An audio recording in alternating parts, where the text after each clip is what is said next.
Ini adalah kisah tentang seorang pria yang menemukan ikan emas ajaib di laut. Namun saat ia membuang ikan itu kembali ke lautan, sesuatu yang menakjubkan terjadi. Semua yang mendengar kisah ini perasaannya akan campur aduk antara senang, sedih, bahkan iba atau bahkan bisa meneteskan air mata. Apa yang sebenarnya terjadi? Mari kita simak cerita selengkapnya. Di sebuah kota kecil di tepi pantai Indonesia, hiduplah seorang pria bernama Sugih. Ia adalah lambang kesuksesan, seorang pengusaha yang telah mencapai puncak kejayaan. Dengan harta melimpah, ia tinggal di sebuah rumah mewah bergaya modern tropis yang berdiri megah di atas bukit, lengkap dengan kolam renang infinity yang menghadap laut biru.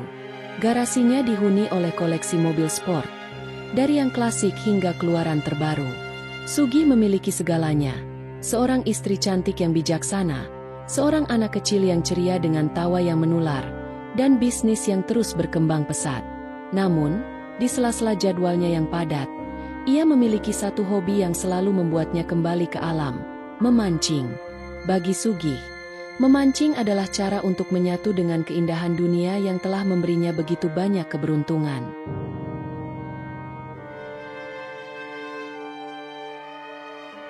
Suatu hari, Sugih memutuskan untuk menghabiskan akhir pekannya dengan memancing di tengah laut, menggunakan kapal pesiar pribadinya yang mewah.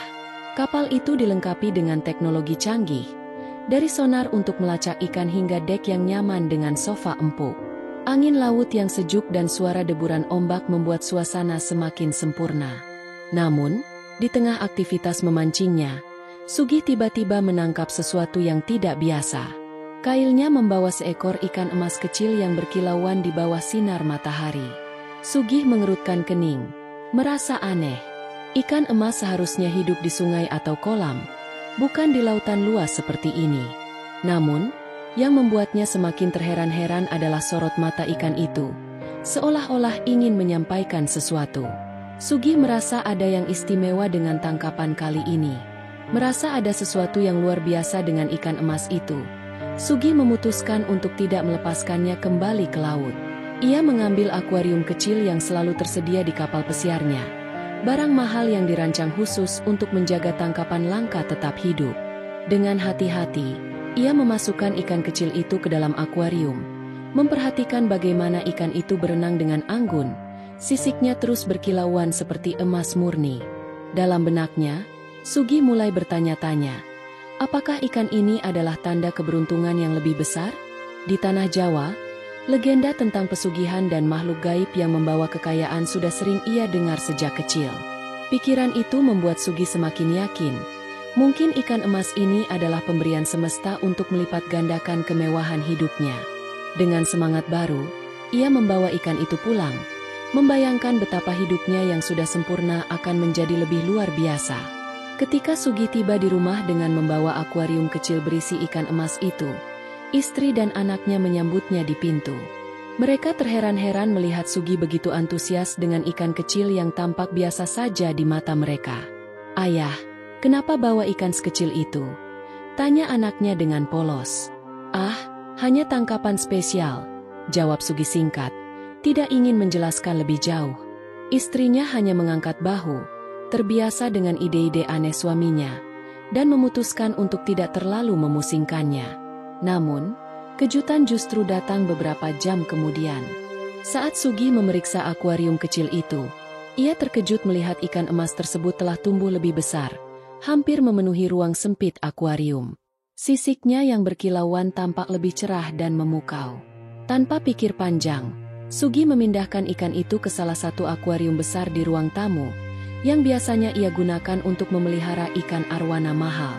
"Ini tempat yang lebih layak untukmu," gumamnya sambil tersenyum puas, mengira ikan itu hanyalah salah satu dari banyak simbol keberuntungannya. Keesokan harinya, Sugih kembali memeriksa ikan emas di akuarium arwana yang mewah itu. Betapa terkejutnya ia saat mendapati ikan itu telah tumbuh semakin besar. Tubuhnya kini hampir memenuhi seluruh ruang akuarium, dengan sisik emas yang berkilauan memantulkan cahaya lampu ruangan. Sugih semakin terpesona, apalagi ketika ia memberikan makanan ikan premium yang biasanya ia sediakan untuk arwana-arnya. Ikan emas itu melahap makanan dengan sangat lahap, seolah-olah tidak pernah kenyang. Hari demi hari, ukuran ikan itu terus bertambah, membuat Sugi semakin yakin bahwa ikan ini bukanlah ikan biasa. Namun, masalah mulai muncul ketika akuarium arwana itu pun akhirnya tidak lagi cukup besar untuk menampung tubuh ikan emas yang terus membesar. Airnya meluap, tumpah ke lantai marmer ruang tamu yang mengilap. Sugi menggaruk kepala, bingung tapi juga terkesima. Ia pun mulai berpikir, kemana lagi ia harus memindahkan ikan emas ini yang kini sudah sebesar ikan besar di laut?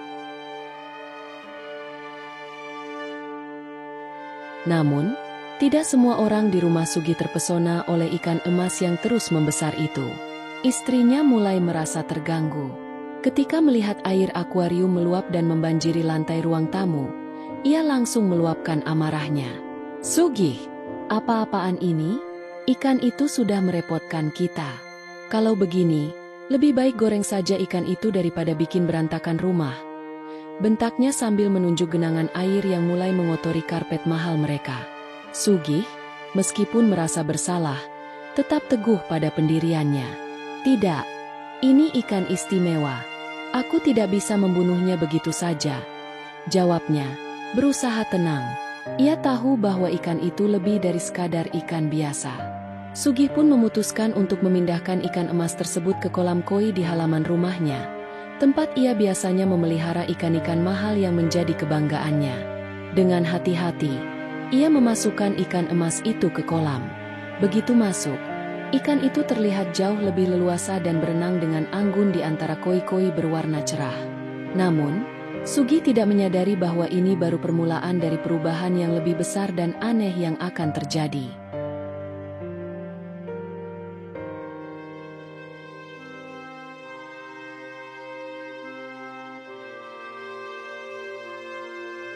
Dalam waktu seminggu, ikan emas itu kembali menunjukkan keanehannya. Setiap kali Sugi memberikan makan, ikan tersebut melahapnya dengan lahap. Bahkan lebih banyak dari semua koi di kolam itu digabungkan. Sugi mulai menyadari bahwa nafsu makan ikan emas ini tidak seperti ikan pada umumnya. Hari demi hari, ukuran tubuhnya semakin besar hingga koi-koi yang lain tampak seperti ikan kecil di sampingnya. Kolam koi yang indah, dengan air yang biasanya tenang dan jernih, kini mulai terlihat penuh sesak. Ikan emas itu mendominasi ruang, mendorong koi-koi lain hingga ke tepi kolam. Air kolam seringkali meluap, tumpah ke taman di sekitarnya. Istrinya kembali memprotes, sementara Sugi mulai bingung harus berbuat apa. Namun, di balik kebingungannya, ada rasa kagum yang semakin besar terhadap makhluk ini. Ia tidak tahu apa arti semua ini, tapi ia merasa bahwa ikan emas itu membawa sesuatu yang luar biasa, atau mungkin berbahaya. Keanehan ikan emas itu kembali memicu keributan di rumah Sugi. Istrinya, yang sudah kehilangan kesabaran, melayangkan protes dengan nada marah. "Sugi, ikan itu sudah terlalu merepotkan. Lihat saja, kolam koi jadi penuh, makanannya habis terus, dan koi-koi mahal kita jadi terganggu. Kalau seperti ini terus, lebih baik kita bunuh saja ikan itu," serunya dengan nada tegas. Namun, Sugi tetap kukuh dengan pendiriannya. "Tidak, ikan ini spesial. Aku yakin ini adalah pertanda baik," jawabnya, berusaha meyakinkan istrinya, meski dirinya sendiri mulai kewalahan dengan keadaan. Sugi memutuskan untuk mencari solusi lain. Ia memanggil para pembantunya untuk membantunya memindahkan ikan emas itu ke tempat yang lebih besar, kolam renang di halaman belakang rumah mereka.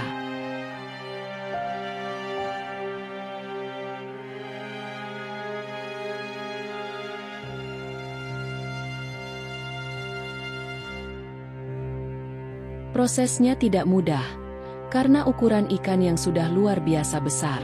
Dibutuhkan 3 orang untuk mengangkat ikan itu dengan hati-hati menggunakan terpal tebal.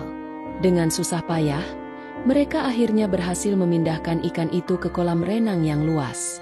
Begitu masuk ke dalam kolam, ikan emas itu tampak puas, berenang dengan tenang di air biru yang jernih. Namun, Sugi merasa ini bukanlah akhir dari masalah, melainkan awal dari sesuatu yang lebih besar dan misterius. Setelah ikan emas itu dipindahkan ke kolam renang, masalah baru segera muncul. Kali ini, anak Sugih yang mulai protes. "Ayah, kenapa ikan itu dipindahkan ke kolam renang? Aku kan mau berenang sama teman-temanku." Anak itu tampak kecewa. Wajahnya murung setiap kali melihat kolam yang kini dihuni oleh ikan emas raksasa. Sugih mencoba menenangkannya, menjelaskan bahwa ini hanya sementara, meskipun ia sendiri tidak tahu berapa lama keadaan ini akan berlangsung. Namun, dalam beberapa hari, ukuran ikan itu kembali bertambah dengan kecepatan yang mengkhawatirkan. Tubuhnya kini hampir memenuhi separuh kolam renang, membuat air seringkali meluap ke lantai taman sekitarnya. Gerakannya yang masif membuat kolam terasa semakin sempit, dan Sugih mulai merasa cemas. Tidak hanya anaknya yang semakin kesal, tapi juga seluruh rumah mulai merasakan dampak dari kehadiran ikan yang luar biasa ini. Sugih berdiri di tepi kolam, memandang ikan itu dengan campuran kekaguman dan kebingungan. "Apa yang sebenarnya kau inginkan dariku?"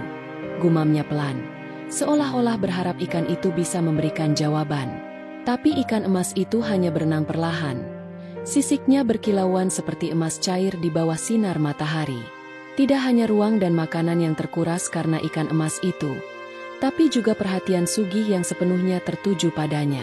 Istri dan anaknya mulai merasa bahwa keberadaan ikan itu bukan lagi membawa keberuntungan, melainkan beban.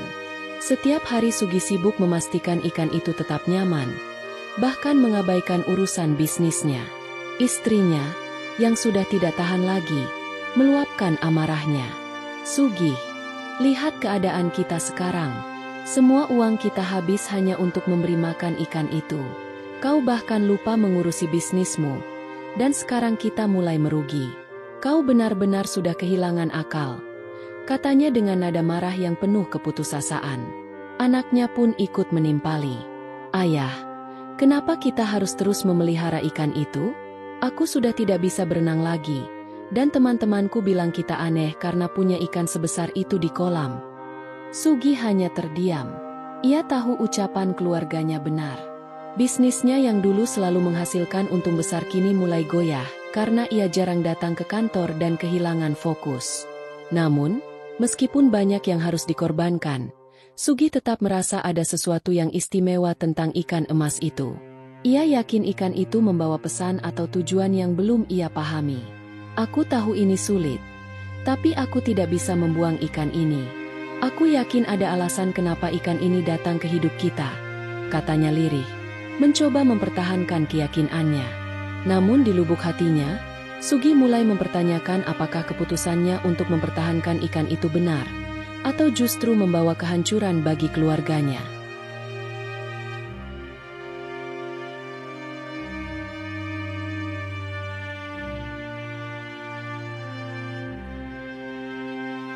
Waktu terus berjalan, dan ikan emas itu semakin besar hingga kolam renang yang luas tidak lagi mampu menampung tubuhnya.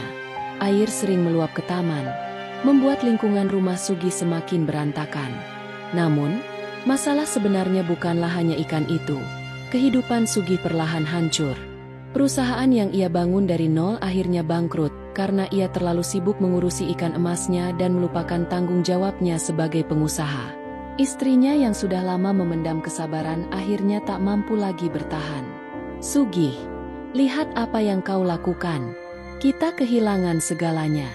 Rumah kita, perusahaanmu, semua uang habis hanya untuk ikan itu. Aku tidak mau hidup seperti ini lagi." Tangis istrinya sambil memeluk anak mereka yang juga tak mengerti mengapa ayahnya begitu terobsesi pada ikan emas itu. Namun Sugih, yang sepenuhnya terikat pada ikan itu, membuat keputusan besar yang semakin memperparah keadaannya. Dengan sisa aset yang ia miliki, Sugih menjual rumah mewah mereka, mobil sport, dan semua barang berharganya. Ia menggunakan uang itu untuk membeli sebuah danau pribadi agar ikan emas itu memiliki tempat yang cukup besar untuk hidup. Keputusan itu menjadi titik akhir bagi keluarganya. Istrinya, yang sudah tidak tahan lagi, memutuskan untuk meninggalkannya bersama anak mereka. Kini Sugih hidup sendiri di sebuah gubuk kecil di tepi danau, dengan pakaian sederhana dan sisa makanan seadanya. Namun, meski telah kehilangan segalanya, harta, keluarga, dan statusnya, Ia tetap merasa terikat pada ikan emas yang kini menguasai danau itu. Dari gubuk kecilnya, ia memandang ke tengah danau, di mana ikan emas raksasa itu terlihat berenang dengan tenang, tubuhnya hampir sebesar perahu kecil. Sugi mulai bertanya-tanya dalam hati, apakah semua ini sepadan? Apakah ikan itu benar-benar membawa keberuntungan? Atau hanya kehancuran? Namun, meski begitu banyak pertanyaan membayangi pikirannya, ia tidak pernah benar-benar bisa membenci ikan itu. Dalam keheningan malam, ia hanya bisa memandang danau itu sambil berkata pada dirinya sendiri, "Kau adalah satu-satunya yang tersisa dalam hidupku." Waktu terus berlalu, dan ikan emas itu kini tumbuh menjadi makhluk raksasa yang bahkan danau pribadi pun tidak lagi cukup untuk menampungnya. Setiap kali ikan itu bergerak, air danau meluap ke daratan, membanjiri sekitar. Sugih, yang hidup sederhana di tepi danau, menyadari bahwa ini bukan lagi solusi. Tapi ia tidak punya banyak pilihan. Ikan itu telah menyita seluruh hidupnya. Dengan rasa putus asa, Sugih membuat keputusan terakhir yang menghabiskan seluruh sisa kekayaannya. Ia menjual saham-saham terakhir dari perusahaannya yang dulu gemilang, melepas semua mobil sport yang pernah menjadi simbol kejayaannya, dan bahkan menjual barang-barang pribadi yang tersisa. Uang hasil penjualan itu ia gunakan untuk menyewa alat berat, derek raksasa, dan truk pengangkut khusus untuk memindahkan ikan emas itu ke laut. Prosesnya memakan waktu dan tenaga yang luar biasa. Tapi akhirnya ikan itu berhasil diangkat dari danau dan diangkut menuju pantai. Sesampainya di laut, Sugih dengan berat hati melepaskan ikan emas itu ke air asin yang luas. "Ini rumah yang pantas untukmu," katanya pelan, hampir seperti berbicara kepada seorang teman lama. Ikan emas itu berenang perlahan menjauh.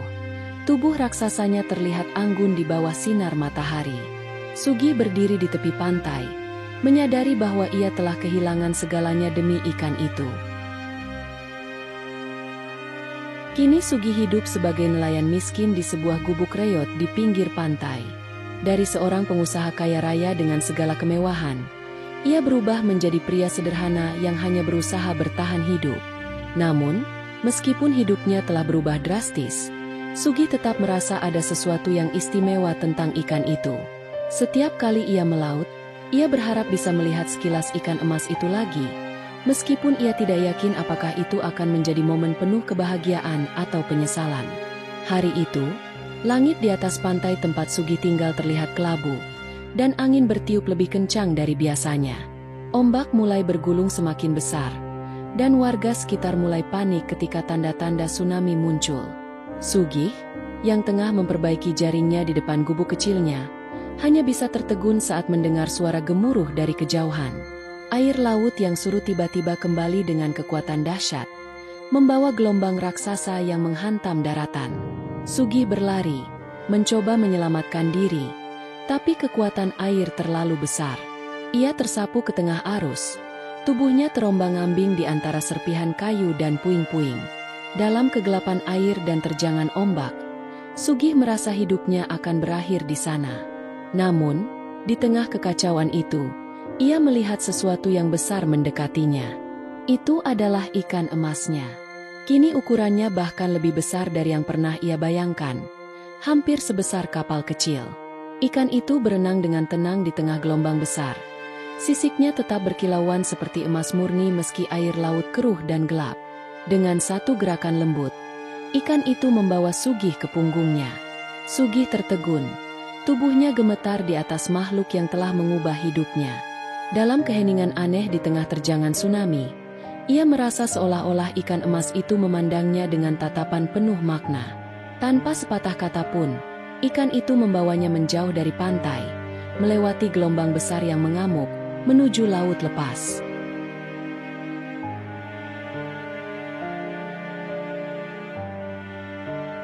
Sugih tidak tahu kemana ikan itu akan membawanya.